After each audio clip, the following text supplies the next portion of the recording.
Hello student, my self Anil Kushwaha from chemistry cracker classes. मैं आज state of matter का बहुत इंपॉर्टेंट टॉपिक एक डिस्कस करने वाला हूँ। एनसीईआरटी में कम से कम आपके इसके 10 से ज्यादा न्यूमेरिकल इसी टॉपिक पे मिल जाएंगे। न्यूमेरिकल पार्ट है और काफी इंपॉर्टेंट पार्ट है। आज का मेरा जो टॉपिक है वो है आइडियल गैस इक्वेशंस। पहले मैं कुछ चीजें क्लियर कर दूं। आपके पास जितनी भी गैस अवेलेबल है जनरली वो आइडियल नहीं है, क्योंकि कोई भी यूनिवर्स में गैस आइडियल नहीं है। आइडियल के जो करेक्टर्स हैं वो गैस फॉलो नहीं करती, उन पर वो सारे करेक्टर्स अलाउ नहीं होते हैं। जनरली जो गैसेस आपके पास अवेलेबल है वो सब रियल गैसेस हैं, आइडियल तो है ही नहीं है। लेकिन हम आइडियल को स्टैंडर्ड मान के हम कुछ आइडियल की बातें कर रहे हैं पहले, फिर हम लोग समझेंगे कि रियल गैस क्या है। ठीक है, जनरली केमिस्ट्री में कहा जाता है कि जो भी gases Boyle's law, Charles law और एवोगाड्रोस लॉ को फॉलोज करती हैं वो आइडियल गैस नेचर दिखाती है। लेकिन जनरली ऐसा है ही नहीं है, क्योंकि कोई भी गैस आइडियल नहीं है। लेकिन बॉयल्स लॉ, चार्ल्स लॉ और एवोगाड्रोस लॉ को कंबाइन करके हमने एक इक्वेशन तैयार की है जिसको हम लोग आइडियल गैस इक्वेशन कह रहे हैं। आइए देखते हैं कि क्या है। मैं पहले क्लियर कर दूं कि हमारे स्टेटमेंट क्या थे। अगर मैं देखूं कि बॉयल्स लॉ क्या था, बॉयल्स लॉ था वॉल्यूम इनवर्सली प्रोपोर्शनल था प्रेशर के। ठीक है, एट कांस्टेंट टेम्परेचर पे, ये बात आपको मालूम होगी। फिर हमने देखा कि वॉल्यूम डायरेक्टली प्रोपोर्शनल था एब्सोल्यूट टेम्परेचर के, ये कांस्टेंट प्रेशर पे था। फिर वॉल्यूम डायरेक्टली डिपेंड करता था नंबर ऑफ मोल्स के, ये हमारा एवोगाड्रोस लॉ था जो कांस्टेंट प्रेशर और टेम्परेचर पे था। ठीक है, कांस्टेंट प्रेशर और टेम्परेचर पर था। तो this is the Boyle's law, ये मेरा बॉयल्स लॉ था, ये मेरा चार्ल्स लॉ था। ठीक है, और ये मेरा कौन था, ये मेरा एवोगाड्रोस लॉ था। ठीक है, तीनों लॉ को कंबाइन करके हमने एक इक्वेशन बनाई है जिसको हम लोग कह रहे हैं आइडियल गैस इक्वेशंस। अगर मैं तीनों इक्वेशंस को कंबाइन कर देता हूं, दिस इज 1, 2 एंड 3, तो ये मेरा हो जाता है PV directly proportional to NT. ये मेरे पास रिलेशंस आ जाएगा, PV directly proportional to NT. Proportion हटाने के लिए हम लोग एक कांस्टेंट यूज कर रहे हैं, this is the PV equals to NRT. ठीक है, ये है मेरी ideal gas equation, this is the ideal gas equation. ठीक है, यही मेरी आइडियल गैस इक्वेशन है, पीवी इक्वल्स टू एनआरटी। अगर 1 मोल की बात करूं तो मेरी इक्वेशन हो जाती है PV equals to only RT. मैं ओनली ये जो मेरी आइडियल गैस इक्वेशन है वो ओनली 1 मोल के लिए है। 1 मोल के लिए आइडियल गैस इक्वेशन क्या है, मेरी पीवी आरटी है। और आइडियल गैस इक्वेशन एन मोल के लिए क्या है, मेरी पीवी इक्वल्स टू एनआरटी है। तो पहले आप इसे नोट कर लीजिएगा, फिर मैं अभी इसके और कैरेक्टर्स बताऊंगा, इसके बारे में कुछ और चर्चा करूंगा। काफी इंपॉर्टेंट है, काफी न्यूमेरिकल्स हम लोग सोल्व करेंगे। पहले आप इसे नोट कर लीजिएगा कि ये तीनों लॉज को कंबाइन करके आया है। नोट कर लें फटाफट। ठीक है, चलिए। तो फाइनली देखिए, फाइनली तो हमारा बॉयल्स लॉ, चार्ल्स लॉ को कंबाइन करके हमने निकाला था पीवी डायरेक्टली डिपेंड करता है टी पे। तो मैं ऐसे लिख सकता हूं PV equals to K T, PV upon T equals to K हो जाएगा, where K this is the constant. अगर डिफरेंट प्रेशर पर, डिफरेंट वॉल्यूम पर और डिफरेंट टेम्परेचर्स पर मेरा क्या रिलेशन आएगा, P1 V1 अपॉन T1 और P2 V2 अपॉन T2। मैं क्लियर कर दूं कि इसको भी हम लोग आइडियल गैस इक्वेशंस का ही पार्ट कहेंगे, लेकिन जनरली हम इसे गैस इक्वेशंस कहेंगे। ठीक है, हम इसे जनरली गैस इक्वेशंस कहेंगे। मैं इस पर भी काफी रिलेशंस बनाने वाला हूं, जरा देख लीजिएगा। यहां पे क्या होगा कि मान लीजिएगा दो कंडीशंस आपको मिल जाएंगी। मान लो पहली कंडीशन में प्रेशर P1 है, वॉल्यूम आपका बाय द वे V1 है, टेम्परेचर T1 है। वो कह देगा कि जब गैस ट्रांसफर हुई तो मान लो प्रेशर चेंज हो गया P2, वॉल्यूम चेंज हो गया V2, तो what is the T2? T2 क्या होगा, ये क्वेश्चन पूछ सकता है। या आपसे कहेगा कि अच्छा प्रेशर मेरा P2 हो जाता है, टेम्परेचर मेरा T2 हो जाता है, इनिशियल वॉल्यूम मेरा V1 है, तो व्हाट इज द V2? फिर V2 पूछ सकता है, V2 कितना होगा। या वो ये कह सकता है कि वॉल्यूम इनिशियल मेरा V1 है, टेम्परेचर मेरा T1 है, तो इनिशियल प्रेशर मेरा P1 है, तो चेंज ऑफ P2 कितना होगा। तो इस टाइप की प्रॉब्लम्स हमारी यहां से सॉल्व होंगी। 6 वेरिएबल है, आपको दिख रहे होंगे, 2 प्रेशर्स के हैं, चेंज के, 2 वॉल्यूम के, 2 टेम्परेचर के। एक अननोन पार्ट आपसे पूछा जाएगा, 5 नोन पार्ट आपको गिवन होंगे, तो आप उससे अननोन पार्ट को निकाल सकते हैं। तो ये गैस इक्वेशंस है।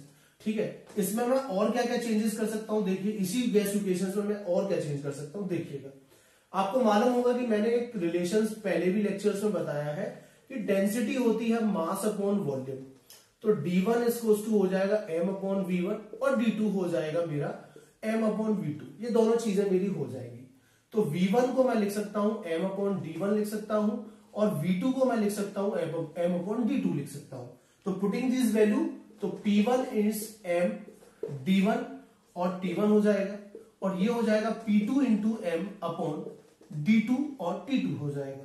m से m हमारा कैंसिल हो जाएगा, तो रिलेशन आएगा p1 d1 t1 equals to p2 d2 और t2। ये रिलेशन डेवलप होगा, आप इसे नोट कर लीजिएगा। इस पे भी न्यूमेरिकल है डेंसिटी के रेस्पेक्ट में, इस पे भी न्यूमेरिकल्स हैं आपके, ठीक है। इस पे भी न्यूमेरिकल और इस पे भी न्यूमेरिकल्स है, ठीक है। तो फटाफट पहले से नोट कर ले, फिर मैं आइडियल गैस इक्वेशंस पे जा रहा हूं। ये भी हालांकि आइडियल गैस इक्वेशंस का ही पार्ट है, ठीक है। फटाफट पॉज करके इसे नोट कर ले, दोनों रिलेशंस कर लीजिएगा। चलिए,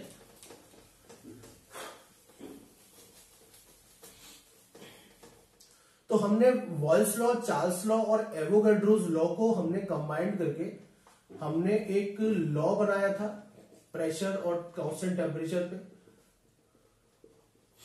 हमने कंबाइंड इक्वेशंस बनाई थी, PV directly proportional to n t.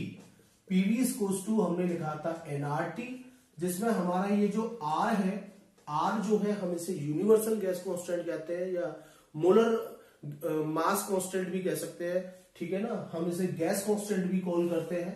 चलिए, इसकी बात हम लोग बाद में करेंगे। अब आप देख सकते हैं कि ये जो आइडियल गैस इक्वेशंस है आपकी, पीवी इक्वल्स टू एनआरटी, ये आइडियल गैस, ये आइडियल गैसेस के लिए अलाउ होती है। हालांकि कोई भी गैस आइडियल नहीं है, ये बात मैं आपको बता चुका हूं।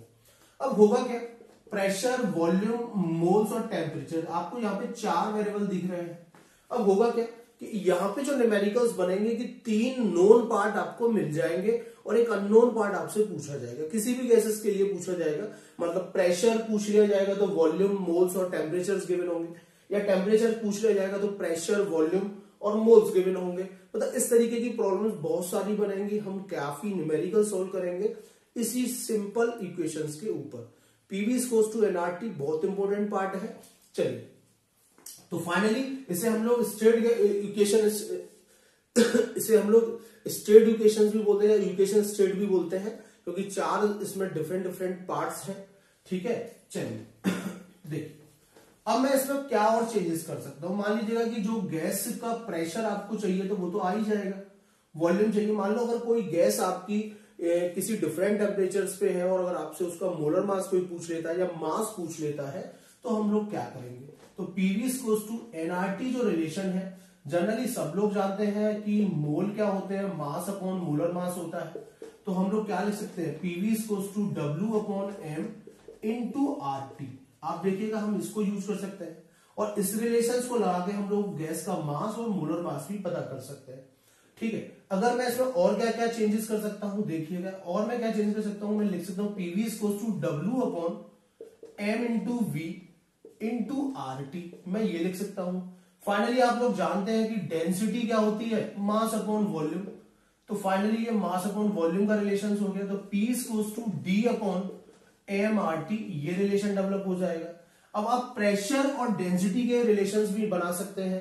प्रेशर के रिस्पेक्ट में डेंसिटी निकाल सकते हैं, या डेंसिटी के रिस्पेक्ट में प्रेशर निकाल सकते हैं, या मैं ऐसी चीज को ऐसे भी लिख सकता हूं कि molar mass D upon P R T, मैं ऐसे भी लिख सकता हूं। या हम लोग कह सकते हैं कि मोलर मास डेंसिटी पे डिपेंड करता है, हम इसे ऐसे भी बोल सकते हैं कि मोलर मास गैस की डेंसिटी पे डिपेंड करता है। ये बात एवोगाड्रोस लॉ में भी हमने डिस्कस की थी। तो यहां से भी न्यूमेरिकल है एनसीईआरटी की एक्सरसाइज में, यहां से भी काफी न्यूमेरिकल्स बने हुए हैं आपके, इसके ऊपर भी काफी न्यूमेरिकल बने हुए हैं, ठीक है ना। हम इनको बार बार करिए, और गैस इक्वेशंस पे भी काफी न्यूमेरिकल्स बने हुए हैं। गैस इक्वेशन वही जो मैंने लिखी थी, P1 V1 upon T1 equals to P2 V2 upon T2। देखिए, इसको अगर आप याद रखते हैं ना, मैं आपको कुछ काम की बात बताता हूं, पहले आप इसे नोट कर लीजिए, पॉज कर लीजिए, आराम से नोट कर लीजिएगा, ठीक है। ये सारे रिलेशन कर लीजिएगा। देखिए, अगर आप इस इक्वेशंस को ही याद रखते हैं तो देखो इसके फायदे मैं बता रहा हूं, केवल इस सिंगल इक्वेशंस के, इसको हम लोग गैस इक्वेशंस भी कहते हैं, हालांकि ये आइडियल गैस इक्वेशंस का ही पार्ट है। आपने 3 लॉ पढ़े थे मेरे से, एक तो वॉल्स लॉ पढ़ा था, याद करिए, एक आपने चार्ल्स लॉ पढ़ा था, और एक आपने गेल-लुसाक, जिसे हम प्रेशर लॉ भी बोलते हैं, आपने ये पढ़ा था। वॉल्स लॉ आपका कांस्टेंट टेम्परेचर पे होता है, चार्ल्स लॉ आपका कांस्टेंट प्रेशर पे होता है, और प्रेशर लॉ आपका कांस्टेंट वॉल्यूम पे होता है। अगर आप इस गैस इक्वेशन का कांस्टेंट टेम्परेचर कर देते हैं तो P1 V1 upon T1, P2 V2 upon T2, और मैंने क्या कहा कि आप इसमें कांस्टेंट टेम्परेचर कर देते हैं तो T1 T2 इक्वल हो जाएगा, तो क्या आ जाएगा P1 V1 equals to P2 V2, और यही आपका वॉल्स लॉ था। अगर आप इसी गैस इक्वेशन में प्रेशर कांस्टेंट कर देते हैं तो P1 V1 upon T1, P2 V2 upon T2, जब आपने प्रेशर कांस्टेंट कर दिया है तो कैंसिल हो जाएगा, तो क्या बचेगा आपके पास V1 T1 equals to V2 T2 बचेगा, और ये आपका चार्ल्स लॉ का रिलेशन था। और अगर आप इसमें वॉल्यूम कांस्टेंट कर देते हैं तो क्या रिलेशन आएगा, P1 V1 upon T1 equals to P2 V2 upon T2 में हमने इस बार वॉल्यूम कांस्टेंट किया है, तो क्या रिलेशन आएगा, P1 T1 equals to P2 T2, ये रिलेशन डेवलप होगा। ठीक है, ये रिलेशन डेवलप होगा। आप अगर उसी को याद रखते हैं तो सारे लॉज आपके अपने आप आपके पास आ जाएंगे, सबके फॉर्मूले भी अपने आप आ जाएंगे। ये वॉल्स का था, ये चार्ल्स का था, और ये प्रेशर का था। अब एक बहुत इंपॉर्टेंट जो बात है इस रिलेशन में, पीवी इक्वल्स टू एनआरटी में हमें आर का विशेष ख्याल रखना है। मैं कुछ आपकी हेल्प करना चाहता हूं। आर की वैल्यू हालांकि आपको गिवन होगी न्यूमेरिकल्स में, आपको परेशान नहीं होना है, लेकिन आपको ध्यान देना है कि प्रेशर किसमें मिला हुआ है और वॉल्यूम किसमें मिला हुआ है। आपको दो बातों पे ध्यान देना, अगर प्रेशर आपका लीटर में है, सॉरी प्रेशर आपका एटीएम में है और वॉल्यूम आपका लीटर में है, ठीक है, वॉल्यूम आपका लीटर में है, तो आपको क्या करना है, तो आर की वैल्यू हम लोग यूज करेंगे 0.0821 लीटर एटीएम केल्विन इनवर्स और मोल इनवर्स के टर्म में यूज करेंगे। समझ लीजिएगा, ये काफी इंपॉर्टेंट है, इस चीज पे ध्यान दीजिए, अन्यथा न्यूमेरिकल आपका गलत हो जाएगा। वॉल्यूम किसमें मिला हुआ है, वॉल्यूम प्रेशर किसमें मिला हुआ है, इन चीजों पे ध्यान देना है। तो प्रेशर एटीएम में हो, वॉल्यूम लीटर में हो, तो हम आर की वैल्यू यूज करेंगे 0.0821। मैं इसका एक और फायदा बता देता हूं कि आप इस वैल्यूज को जरूर यूज करें, लेकिन आप इसकी जगह कुछ और भी कर सकते हैं। क्या आप ये वैल्यू लगाने के बाद अपने न्यूमेरिकल को थोड़ा आसान कर सकते हैं। आर की वैल्यू फिर आप लगा दें, क्या 1/12 लगाएं, आर की वैल्यू ये यूज करें न्यूमेरिकल में कैलकुलेशन आसान करने के लिए, आप 1/12 लगाएं, 1 में 12 का डिवाइड करिए, देखिए यही आ जाएगा, तो ये थोड़ा सा आपका फायदा हो जाएगा। और अगर जूल में दे रखी हो तो आर की वैल्यू हम लोग यूज करेंगे 8.314 जूल केल्विन इनवर्स और मोल इनवर्स। अगर जूल केल्विन में हो तो हम इसे यूज करेंगे, और ये वाली वैल्यू को भी मैं थोड़ा आसान करना चाहता हूं, इसकी जगह आप यूज कर लें 25/3, डिवाइड करिए, देखिए यही आएगा, 25/3 यूज कर लीजिएगा। अगर अर्ग में वैल्यू दे रखी हो तो 8.314 10⁻7 आ जाएगा, और कैलोरी में दे रखी हो तो आप 2 लगा सकते हैं या 1.97 लगा सकते हैं, कैलोरी, केल्विन इनवर्स और मोल इनवर्स। तो जनरली ये 4 वैल्यूज हम लोग यूज करते हैं, एक तो कब लीटर एटीएम में, एक कब जूल केल्विन में, एक कब अर्ग में, और एक हम लोग करते हैं कैलोरी में। तो कैलोरी और जूल वाले जो पार्ट है ये जब यूज करते हैं जब हम लोग एनर्जी के न्यूमेरिकल्स कर रहे होते हैं, जहां पे एनर्जी एक्सचेंज हो रही हो। लेकिन यहाँ पे हम लोग जनरली जो यूज करेंगे वो लीटर एटीएम वाले पार्ट करेंगे, या डेसीमीटर क्यू में होगा या बार में होगा, इस टाइप की चीजें करेंगे। तो आई होप आपको अच्छा लगा होगा। आज का टॉपिक काफी इंपॉर्टेंट है, न्यूमेरिकल काफी सॉल्व होंगे, मैं न्यूमेरिकल भी करवाऊंगा आपको। आज के लिए इतना ही। अगर वीडियो अच्छा लगा है तो लाइक करें, सब्सक्राइब करें, नहीं लगा है तो मुझे जरूर बताएं, खराबी क्या है तो मैं सुधार करने की कोशिश करूंगा। Thank you.